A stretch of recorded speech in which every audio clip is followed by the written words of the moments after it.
జల్పల్లిలోని మోహన్ బాబు ఇల్లు దగ్గర ఘర్షణ మీడియాపై దాడి వ్యవహారంలో మంచు మనోజ్ రాచకొండ సిపి ఎదుట హాజరయ్యారు. దాడి ఘటనపై పోలీసులకు వివరణ ఇవ్వనున్నారు. మరోవైపు తలకు గాయం కావడంతో మోహన్ బాబు ఆసుపత్రిలో చికిత్స పొందుతున్నాడు. తండ్రికి తోడుగా విష్ణు కూడా ఆసుపత్రిలోనే ఉన్నారు. దీంతో మోహన్ బాబు విష్ణు విచారణకు హాజరవుతారా లేదా అనేది ప్రస్తుతం సస్పెన్షన్ గా మారింది.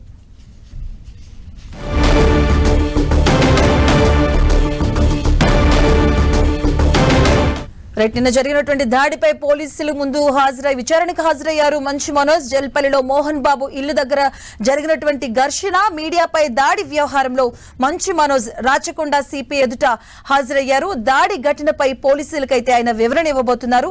మరోవైపు తలకు గాయం కావడంతో కాంటినెంటల్ ఆసుపత్రిలో మోహన్ బాబు చికిత్స పొందుతూ ఉన్నారు. తన తండ్రికి తోడుగా మంచు విష్ణు కూడా అదే ఆసుపత్రిలో ఉండడంతో ఈ రోజు మోహన్ బాబు విష్ణు విచారణకు హాజరవుతారా లేదా అనేది ఇప్పుడు సస్పెన్షన్ గా మారింది.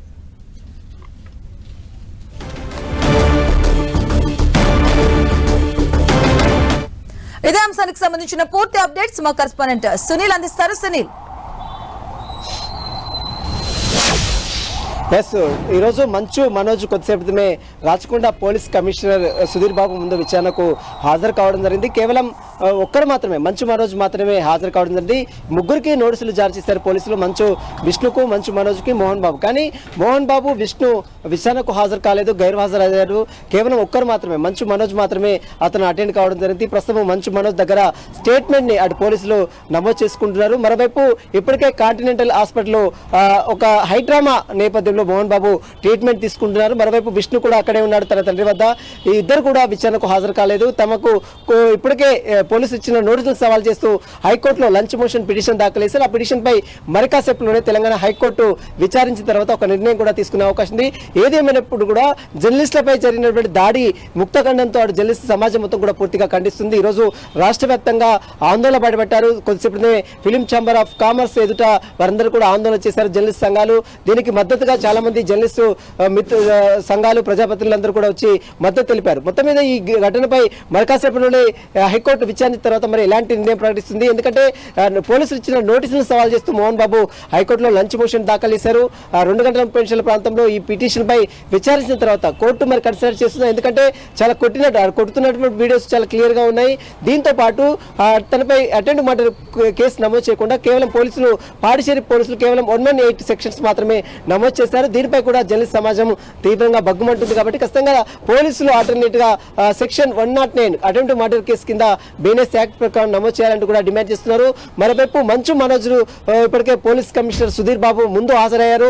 అతని యొక్క స్టేట్మెంట్ కూడా నమోదు చేస్తున్నారు. దాడి జరిగినటువంటి సంఘటన, అతను ఏ విధంగా ఫిర్యాదు చేస్తూ ఏ విధంగా బయటకు వచ్చారు, ఏ రకంగా ఇతను ఇంట్లో గొడవలు జరిగాయి, వీటన్నిటికి సంబంధించిన అంశాలన్నిటి కూడా ప్రస్తుతం రాచకొండ పోలీస్ కమిషనర్ సుధీర్ బాబుకి మంచు మనోజ్ వివరిస్తున్నారు. అతని యొక్క స్టేట్మెంట్ నమోదు చేసుకున్న తర్వాత ఎవిడెన్స్ అన్ని కలెక్ట్ చేసిన తర్వాత దీనిపై పోలీసులు కూడా చర్యలు తీసుకునే అవకాశం ఉంది. మొత్తం మీద జర్నలిస్టులపై ఇది రాద్దంతా మొత్తం కూడా పూర్తిగా ఇంట్లో చూసుకోవాల్సినటువంటి విషయాలు మొత్తం కూడా తీసుకొచ్చి బయటకు వచ్చి బజార్కు తీసుకొచ్చి దాన్ని కవర్ చేస్తున్నటువంటి మీడియా ప్రతినిధులపై, అతను ఒక పద్మశ్రీ అవార్డు గ్రహీత, ఒక సీనియర్ నటుడు, రాజ్యసభ సభ్యుడిగా పనిచేసినటువంటి మోహన్ బాబు బయటకు వస్తే ఖచ్చితంగా మీడియా కవర్ చేస్తుంది. కాబట్టి ఆ రకంగానే బయటకు వచ్చి ఒకరొకరు ఫిర్యాదులు చేసుకున్న నేపథ్యంలోనే అక్కడ కవర్ చేయడానికి మంచు మనోజ్ ప్రెస్ మీట్ పెట్టాడు. కాబట్టి అక్కడికి వెళ్ళింది మీడియా. అది వెళ్ళినటువంటి క్రమంలో దాడులు చేసే ప్రయత్నం చేశారు, దాడులు చేశారు. ఈ దాడుల వెనుక ఖచ్చితంగా మోహన్ బాబు కుట్ర ఉంది. ఇతరులతో పాటు ఆ బౌన్సర్లను పెట్టుకొని విచక్షణ రహితంగా భూతు పురాణాలు తిడుతూ ఒక విచక్షణ రహితంగా దాడులు చేసినప్పుడు మోహన్ బాబుని కఠినంగా శిక్షించాలి, కఠినంగా అటెంప్ట్ మర్డర్ కేసు నమోదు చేసి అతన్ని జైలు పాలు చేయాలంటూ కూడా జర్నలిస్ట్ సంఘాలు డిమాండ్ చేస్తున్నాయి. మరి దీనికి సంబంధించిన దాంట్లో పోలీసులు ఏ రకంగా చర్యలు తీసుకున్నారు? ఎందుకంటే ఇప్పటికే మోహన్ బాబు హైకోర్టులో లంచ్ మోషన్ పిటిషన్ దాఖలు చేశారు. కాబట్టి కోర్టు ఆర్డర్ ఏదొస్తుందో చూసిన తర్వాత మోహన్ బాబు పై చర్యలు కూడా తీసుకునే అవకాశం కనబడుతుంది చెప్పవచ్చు. సునీల్, అంటే ఇప్పుడు మోహన్ బాబుకి సంబంధించి కూడా హెల్త్ బులెటిన్ రిలీజ్ చేశారు. మానసికంగా కొంత బాధతో ఉన్నారు, ఏం జరుగుతుందో తెలుసుకోలేకపోతున్నారని హెల్త్ బులెటిన్ లో చెప్పారు. అలాగే ఇప్పుడు విష్ణు హాజరుకు సంబంధించి ఏమైనా ముందస్తు ఇన్ఫర్మేషన్ గానీ పోలీసులకు రావడం గానీ అలా ఏమైనా జరిగిందా? దానికి సంబంధించి ఏమైనా డీటెయిల్స్ తెలుసాయా? ఇప్పటివరకైతే ఎలాంటి సమాచారం అయితే ఇవ్వలేదు. మోహన్ బాబు అసలు ఎందుకు హాస్పిటల్కి వెళ్ళాడో, అతను కొట్టింది అతనే, జర్నలిస్ట్ పై దాడులు చేసింది అతనే, అతనితో పాటు తన బౌన్సర్లు దాడులు చేశారు. కానీ గాయపడ్డ జర్నలిస్టులు హాస్పిటల్లో చావుబతుల మధ్య ఉంటే తనకు ఏదో అయిందని ఒక హైడ్రామా క్రియేట్ చేసి హాస్పిటల్లో అడ్మిట్ అయ్యాడనే ఆరోపణలు కూడా పెద్ద ఎత్తున వినబడుతున్నాయి. ఇదంతా కూడా పూర్తిగా హైడ్రామా, అంటే సినిమాలో నటిస్తూ ఉంటారు కదా, ఆ రకంగా ఈ బయట నిజ జీవితం కూడా నటించే కార్యక్రమం మళ్ళీ మోహన్ బాబు తెర మీదకి తీసుకొచ్చాడనే ఆరోపణలు కూడా వినబడుతున్నాయి. ఇదంతా కూడా పూర్తిగా అవాస్తవం. అతనికి అసలు ఆరోగ్యం బాగానే ఉంది. నిన్న మనం చూసాం ఏ రకంగా మీదకి వస్తున్నారో, జర్నలిస్టుల మీద ఏ రకంగా దాడులు చేస్తున్నారో ప్రత్యక్షంగా ఈ వీడియోస్ చూస్తే, టీవీ స్క్రీన్ మీద చూస్తే చాలా క్లియర్ గా అతని హెల్త్ కండిషన్ అంతా కూడా సక్రమంగానే ఉంది. కానీ ఎప్పుడైతే జర్నలిస్ట్ మీద దాడి జరిగిందో దాన్ని కప్పిపుచ్చుకోవడం కోసమే ఈ యొక్క హెల్త్ కండిషన్ బాగాలేదనే ఒక హైడ్రామా క్రియేట్ చేశారు. ఈ హైడ్రామా నేపథ్యంలోనే అతను కాంటినెంటల్ హాస్పిటల్లో అడ్మిట్ కావడం, ఇదంతా కూడా పూర్తిగా ఒక హైడ్రామా కింద జర్నలిస్ట్ సమాజం మొత్తం కూడా చూస్తుంది. కాబట్టి ఖచ్చితంగా దీన్ని ఎట్టి పరిస్థితుల్లో ఉపేక్షించే పరిస్థితి లేదు. ఖచ్చితంగా దీన్ని సెక్షన్ 307 అంటే గతంలో సిఆర్పిసి ఐపీసీ 307 తో పాటు ఇప్పుడు బిఎన్ఎస్ యాక్ట్ 109 కింద attempt to murder case book చేయాలి, అతన్ని అరెస్ట్ చేయాలి అంటూ కూడా జర్నలిస్ట్ అందరూ కూడా పెద్ద ఎత్తున రాష్ట్ర వ్యాప్తంగా ఆందోళన దిగిన పరిస్థితి కనబడుతుంది. ఇలాంటి సంఘటనలు మళ్ళీ పునరావృతం కాకుండా ఉండాలంటే ఇలాంటి వారిపై కఠిన చర్యలు తీసుకుంటూనే ఇలాంటి మళ్ళీ జరగకుండా ఉంటాయనే అనుమానాలు కూడా వ్యక్తమవుతున్నాయి. కాబట్టి చూడాలి మరి పోలీసులు ఈ మోహన్ బాబు సంబంధించిన విషయంలో ఇలాంటి చర్యలు తీసుకోవాలి. ఎందుకంటే ఇప్పటికే హైకోర్టులో లంచ్ మోషన్ పిటిషన్ దాఖలు చేశారు. కోర్టు ఇచ్చిన ఆర్డర్ తర్వాత మరి పోలీసులు తదుపరి చర్యలు ఏం తీసుకున్నారని మరోవైపు మీరు చెప్పిన జర్నలిస్ట్ సంఘాలు కావచ్చు, అయ్యప్ప మాలదారులు కూడా డిమాండ్ చేస్తూ ఉన్నారు. మరోవైపు హై టెన్షన్ క్రియేట్ అవుతుందో. సో ఇప్పుడున్నటువంటి సిచ్యువేషన్ ప్రకారం పోలీసులు అంటే హాస్పిటల్కి వెళ్ళి అక్కడ వారు స్టేట్మెంట్ తీసుకునే అవకాశం ఏమైనా ఉందంటారా? నిన్న సాయంత్రము అటు విక్టిమ్ ఎవరైతే TV9 ప్రతినిధి రంజిత్ ఉన్నాడో అతని స్టేట్మెంట్ కూడా నమోదు చేసుకున్నారు.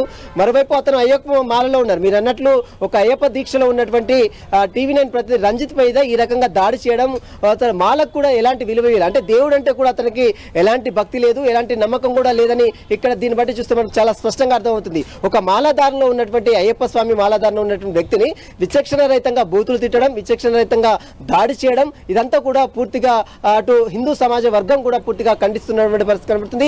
ఇక ఏదైతే కాంటినెంటల్ హాస్పిటల్లో ఒక హైడ్రామా క్రియేట్ చేశారో ఈ హైడ్రామాకు సంబంధించి దాంట్లో మరి పోలీసులు ఎలాంటి చర్యలు తీసుకున్నారు? ఎందుకంటే హైకోర్టులో లంచ్ మోషన్ పిటిషన్ దాఖలు చేశారు కాబట్టి ఆ పిటిషన్ కంప్లీట్ అయిన తర్వాతనే పోలీసులు అతని స్టేట్మెంట్ కూడా నమోదు చేసుకునే అవకాశం కూడా కనబడుతుంది. కాబట్టి మీరు చూడాలి, ఈ రోజు సాయంత్రం వరకు కూడా కోర్టు లంచ్ మోషన్ పిటిషన్ విచారణ తర్వాత దీనికి సంబంధించిన ఒక క్లారిటీ కూడా వస్తుంది. కాబట్టి కోర్టు మరి ఏ విధంగా అతని రిలీఫ్ ఆర్డర్ ఇస్తుందా లేదా, మరి ఏ రకంగా అతనికి ఏమైనా ఎగ్జామ్షన్ ఏమైనా ఇస్తుందా అనేది కూడా మరి కాసేపులోనే ఒక పూర్తి క్లారిటీ కూడా వచ్చే అవకాశం ఉంది. అలాగే మరోవైపు సిపి ముందు అంటే విచారణకు హాజరయ్యారు మంచు మనోజ్. అలాగే ఈ రోజు సాయంత్రం 5:30 ఆయన మీడియా ముందుకు వచ్చి కూడా బహిర్గతం చేస్తారని కూడా ఆయన చెప్పడం జరిగింది. ఎక్కడ పెడతారు ఈ మీడియా ప్రెస్ మీటు, ఏ అంశాలను ప్రస్తావించబోతున్నారు, దీనికి సంబంధించి ఎంతవరకు అంటే ఎంత మేర ఇది జరిగే అవకాశాలు?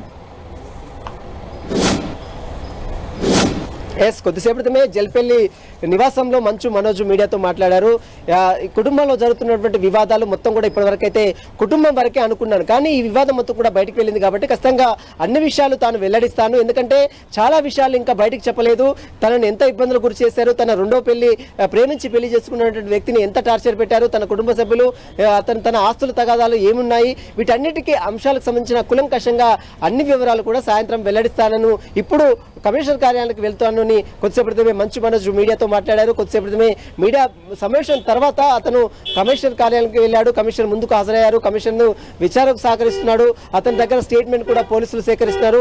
కమిషనర్ విచారణ కంప్లీట్ అయిన తర్వాత సాయంత్రం 5:30 ప్రాంతంలో మీడియా సమావేశం మళ్ళీ ఏర్పాటు చేస్తాను. అన్ని వివరాలు, అసలు ఎందుకు గొడవలు జరుగుతున్నాయి, ఏ కారణంగా చేత ఈ గొడవలు జరిగాయి, దీనికి అసలు సూత్రధారులు ఎవరు, పాత్రధారులు ఎవరు, వీటన్నిటి అంశాలకు సంబంధించిన దానిపై పూర్తి క్లారిటీ ఇస్తారని మాత్రం ఇప్పటికే మంచు మనోజ్ మీడియాతో మాట్లాడారు. కాబట్టి మరి చూడాలి, మరి కాసేపులోనే మీడియా అంటే పోలీస్ విచారణ కంప్లీట్ అయిన తర్వాత మంచు మనోజ్ బయటకు వచ్చి మరి ఎక్కడ మీడియా సమావేశం ఏర్పాటు చేస్తారు ఏంటి అనేది మాత్రం ఇంకా క్లారిటీ ఇవ్వలేదు. మరి కాసేపులోనే పోలీస్ కమిషనర్ విచారణ తర్వాత బయటకు వచ్చిన తర్వాత దీనికి సంబంధించిన దాంట్లో ఒక పూర్తి క్లారిటీ కూడా వచ్చే అవకాశం ఉంది. Okay, thank you Sunil.